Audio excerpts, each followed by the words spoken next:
Hello guys, welcome back to our YouTube channel. स्वागत है आप सबका आपके अपने YouTube channel GS by Ankit Jha पे। इस वीडियो में हम लोग बात करने वाले हैं एक ऑर्गेनाइजेशन की, जो कि एग्जाम के परव्यू से देखें तो बहुत इंपॉर्टेंट है। ऑर्गेनाइजेशन का नाम है ओपेक, यानी organisation of the petroleum exporting countries. उन सभी देशों का एक ग्रुप जो पेट्रोल एक्सपोर्ट करते हैं, उन सभी देशों का ग्रुप जो पेट्रोल एक्सपोर्ट करते हैं। कहने का मतलब है ऐसा नहीं कि सारी कंट्रीज जो पेट्रोल एक्सपोर्ट कर रही हैं वो सब इसका हिस्सा हैं, but then majority of the country. तो कौन क्या है ओपेक, कौन कौन सी कंट्रीज इसका हिस्सा हैं, कब ऑर्गेनाइजेशन बनी, कहाँ हेडक्वार्टर है, ये सारी चीज़ों को हम डिस्कस करेंगे इस वीडियो में इन अ मिनट और टू। तो ओपेक की जब भी बात आती है, नाम इंपॉर्टेंट है। ओपेक क्या है? It is organisation of the petroleum exporting countries. कब बना? It was establish in the year 1960। 1960 में बना। कहाँ पर?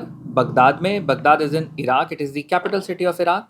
बगदाद पहले बहुत डेवलप्ड सिटी हुआ करती थी, बट फिर अमेरिका ने, जो अमेरिका और इराक वॉर आपने सुनी जिसमें सद्दाम हुसैन को अमेरिका ने जाकर एग्जीक्यूट कर दिया, उसके बाद फिर इराक का पूरा डेमोग्राफी भी चेंज हो गया और फिजियोग्राफी तक उन्होंने बदल दी। अगर ओपेक के शुरुआत की बात की जाए तो ओपेक 1960 में जब बना था तो इसमें 5 फाउंडिंग मेंबर्स थे, 5 ऐसे देश थे जिन्होंने मिलकर ओपेक को बनाया। That included Iraq, Iran, Saudi Arabia, Kuwait and Venezuela.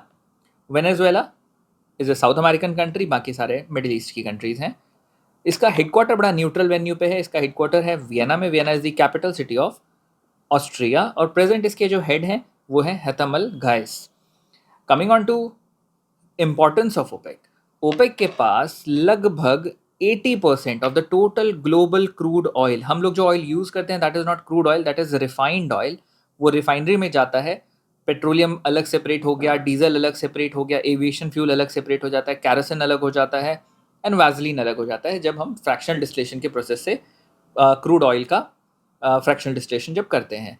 तो ओपेक के पास ग्लोबल क्रूड ऑयल का रिजर्व अगर देखा जाए तो लगभग 80% है। रिजर्व का मतलब जो ज़मीन के अंदर है अभी, जिसको एक्सट्रैक्ट नहीं किया गया।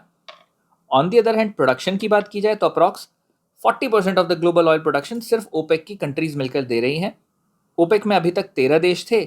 अंगोला अभी इसको रिसेंटली छोड़ गया है, और इसी वजह से एग्जाम में ये इंपॉर्टेंट है कि रीसेंट पास्ट में कौन कौन सी कंट्रीज ओपेक को छोड़कर गई हैं। तो ऑब्जेक्टिव समझते हैं ओपेक का। ओपेक का काम है यूनिफाई करना क्रूड ऑयल प्रोड्यूसिंग कंट्रीज को, सबको एक साथ मिलाकर लाना, एक कार्टेल के रूप में, एक नेक्सस के रूप में काम करना, और पूरे वर्ल्ड में ऑयल के प्राइसेस को या तो बढ़ाना या घटाना depending upon the demand and supply. एक स्टेबिलिटी रहे ऑयल प्राइसेस को लेकर, और हमेशा प्रॉफिटेबिलिटी बने रहे for the Middle East countries and those countries that have the production of crude oil. Coming on to the OPEC members, एक बार जल्दी से ओपेक की मेंबर्स को देखते हैं। तो साउथ अमेरिका से 2 कंट्रीज हैं, one is Ecuador, the other is Venezuela. अगर हम अफ्रीका में चलें तो Algeria, Libya, Nigeria, the Democratic Republic of Congo, Equatorial Guinea, Gabon and Angola. Angola था, अब नहीं है, तो it is a former member. और अगर हम मिडिल ईस्ट की तरफ आ जाएं तो Saudi, UAE, Iran, Iraq, Qatar and Kuwait, ये सारी कंट्रीज मिडिल ईस्ट में आ जाती हैं। तो जिन्होंने अभी रिसेंटली ओपेक को छोड़ा उसमें कौन कौन से हैं? We have Qatar, Indonesia, Ecuador and Angola. ये 4 कंट्रीज, अंगोला इसमें लेटेस्ट है। अब ओपेक से ही बढ़ाकर एक ऑर्गेनाइजेशन और बनी जिसको नाम मिला ओपेक प्लस। 2017 में इस ऑर्गेनाइजेशन का स्टैब्लिशमेंट। ये एज सच कोई एक फॉर्मल ऑर्गेनाइजेशन नहीं है, काम करने का इसका एक वर्किंग कल्चर है ओपेक के साथ मिलकर। ओपेक नेशन का ही इनिशिएटिव था कि भाई और जो ऑयल प्रोड्यूसिंग कंट्रीज हैं वो भी हमारे साथ आइए, वॉलेंट्री है, आना है नहीं आना है दैट्स योर चॉइस, आइए ओपेक के साथ जुड़िए और बेनिफिट लीजिए ओपेक के ऑयल प्राइसिंग के मॉड्यूलेशंस का। अगर बढ़ रहा है तो आपको फायदे बढ़ेंगे। अभी कभी कभी ऑयल रेट्स घटते हैं डिपेंडिंग अपॉन कि अगर सप्लाई बहुत ज़्यादा मार्केट में रिलीज हो गया है तो ऑब्वियसली डिमांड तो लिमिटेड है, तो सप्लाई अगर ज़्यादा आ गई तो प्राइसेस रिड्यूस हो जाएंगे। अकॉर्डिंगली ओपेक प्लस को उसमें काम करना पड़ता है। ओपेक प्लस में अभी कुल मिलाकर 10 देश ऑलरेडी जुड़ चुके हैं। इतनी खास बातें हमको याद रखनी है इन रिलेशन विद ओपेक। ये सारे क्वेश्चंस के फॉर्म में बनेंगे, तो जितने भी क्वेश्चंस है वो भी हमने यहीं पर डिस्कस कर लिए हैं इन द सेम मैनर कि कहाँ पर ओपेक बना, कहाँ ओपेक का हेडक्वार्टर बना, फाउंडिंग मेंबर्स कौन थे, इनमें से कौन सी कंट्री फाउंडिंग मेंबर नहीं थी, ओपेक प्लस कब बना, मोर ओवर रिसेंट पास्ट में कौन सी कंट्री छोड़कर गई है या इनमें से कौन सी कंट्री छोड़कर ओपेक को नहीं गई है।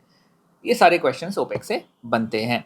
इंपॉर्टेंट ऑर्गेनाइजेशन है, लगभग हर बड़े मीटिंग्स में ओपेक को भी इनविटेशन दिया जाता है, बिकॉज बहुत बड़ा कार्टेल, बहुत बड़ा नेक्सस, बहुत बड़ा सिस्टम चला रहे हैं ये in terms of oil production and oil rate fixation. So that's all in this video. मिलेंगे फिर बहुत जल्द कुछ एक नई वीडियो के साथ. Till then take great care of your health. Bye bye and thank you so much.